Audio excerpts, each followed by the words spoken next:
da Igreja Presbiteriana, se você ainda não está nessa sala de História da Igreja, você está perdendo tempo. Hoje nós vamos falar sobre por que estudar a história da Igreja. Qual a importância da história da Igreja? Por que, afinal, estudar a história da Igreja? Isso realmente é necessário para o cristão? Quais os benefícios que se pode obter do estudo?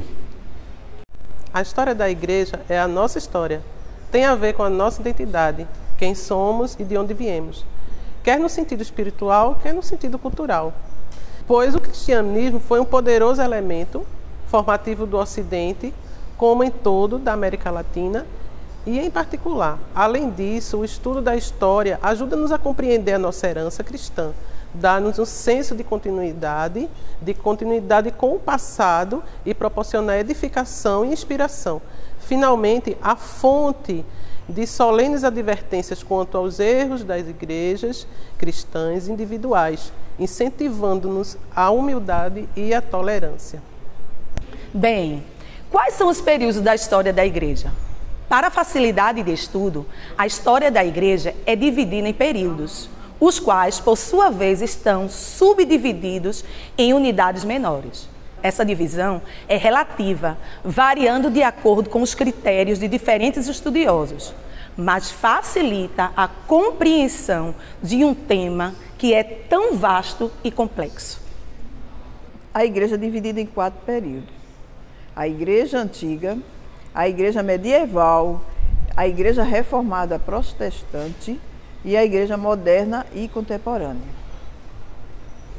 Dentro das divisões da Igreja, a primeira Igreja Antiga tem a subdivisão, a Igreja Apostólica, a Igreja Católica, a Igreja Imperial.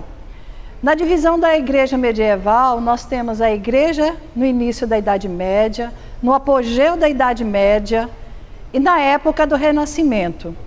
A Reforma Protestante, que é outra divisão, temos a Reforma na Alemanha e na Suíça, a Reforma na Inglaterra, Escócia, França e Holanda, a Contra-Reforma e a Reforma Católica.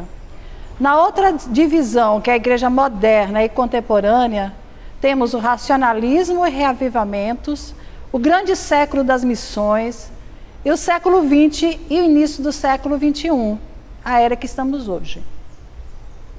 A fé cristã e a revelação bíblica são profundamente históricas. Uma das diferenças mais fundamentais entre o judaísmo e o cristianismo e as demais religiões mundiais, como o Islã, o budismo e o hinduísmo, é o caráter essencialmente histórico da fé bíblica. O Deus das Escrituras é um Deus que se manifesta e atua na história humana em contextos específicos, em momentos e lugares definidos.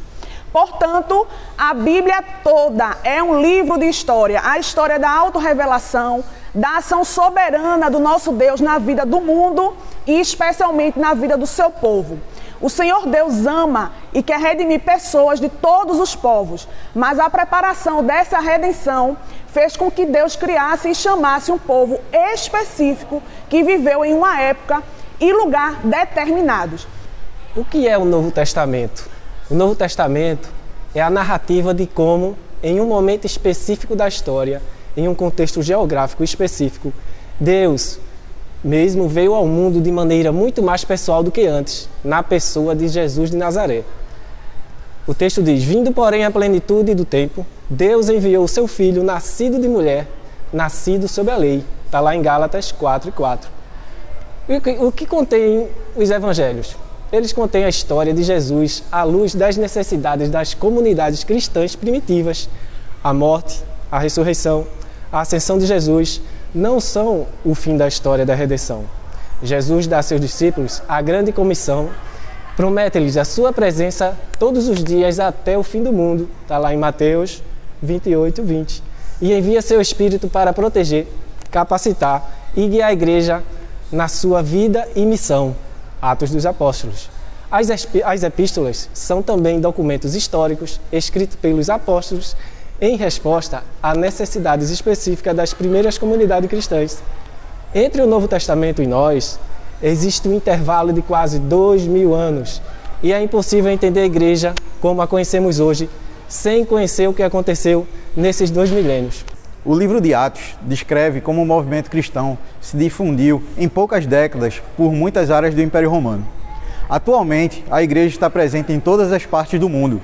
A história da expansão do cristianismo ou história das missões nos ajuda a entender esse fenômeno.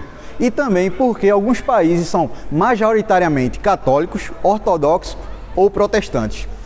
A história da igreja também aclara os motivos da profunda animosidade de muitos muçulmanos contra os cristãos. A história da igreja é nossa história, ensina-nos quem somos como cristãos e como chegamos até aqui. Mas existe um outro sentido em que a história da igreja é a nossa história. Sem o cristianismo e a igreja não existiria civilização ocidental como a conhecemos hoje.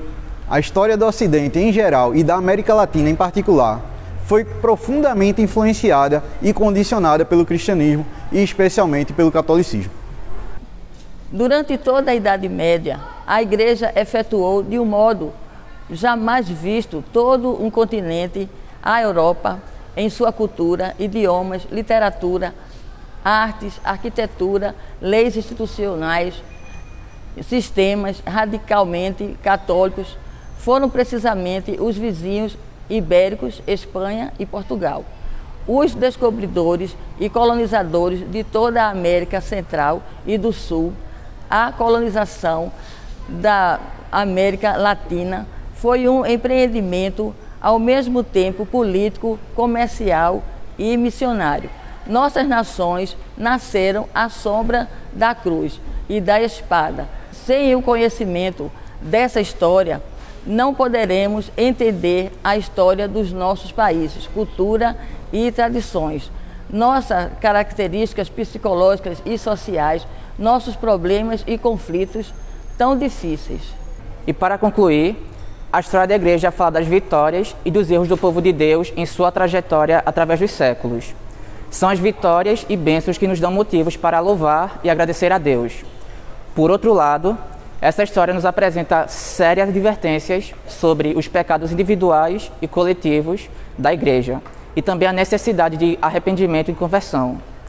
A história da igreja pode nos ajudar e nos inspirar a sermos melhores discípulos e servos de Cristo Jesus, ao mesmo tempo em que recordamos que a nossa pátria está nos céus, de onde também aguardamos o Salvador, o Senhor Jesus Cristo. Filipenses 3:20. O aluno que frequenta a classe da EBD História da Igreja, ele é um aluno muito mais profundo e sábio naquilo que ele vai passar para as pessoas que lhe perguntarem sobre o cristianismo, sobre a história da sua igreja. Então, fica aí o convite, venha participar com a gente. Quando a gente estuda a história da igreja, a gente vê que todos os pontos, todos os acontecimentos foram inspirados por Deus. Então, se você ainda não está nessa sala, venha-se embora.